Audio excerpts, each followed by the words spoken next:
guys, Brady McDonald from Live with BK Property Management. I just wanted to have a little chat with you guys about the importance of understanding and knowing at least the basics of the Landlord Tenant Act and the processes associated to having tenant issues and filing forms.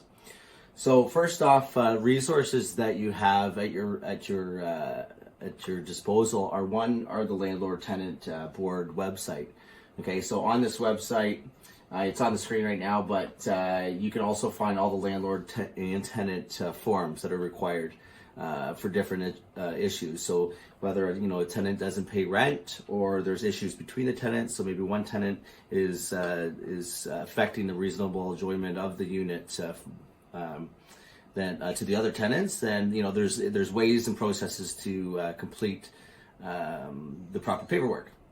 So what I'll show you here is that we've got, let's say the tenant stops paying rent. Okay, so maybe rent's due on the 1st, so you have to wait till at least the second to give them a notice. Okay, and the notice form for this is called an N form. Again, this can be found on the Landlord and Tenant Board website.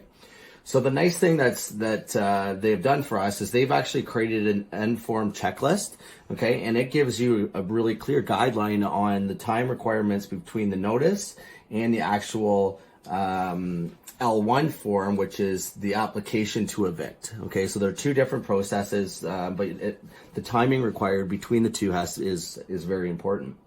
So the first thing you would do is let's say rent is due on the 1st. On the 2nd, what we do is we issue an N form notice. Okay, so that we call them and just say, hey, heads up, rent is due on the 1st. You haven't paid rent. And sometimes they'll say, okay, I just need a few more days.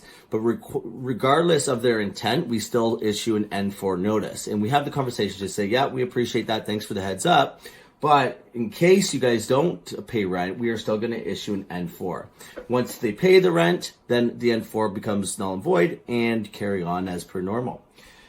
So let's say they don't pay rent on the 2nd, we serve them an N4 notice. Okay, so right here on the application or on the directions, it says you must give at least 14 days notice after, and that's prior to paying, giving them an L1 form, an application to evict them.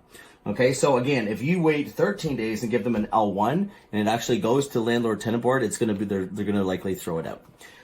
So again, just tidbits of information there. It's very important to follow the checklists and make sure the timing and the dates are exactly perfect. And the math that you use for late rents and the calculations when it goes to Landlord Tenant Board is very important as well.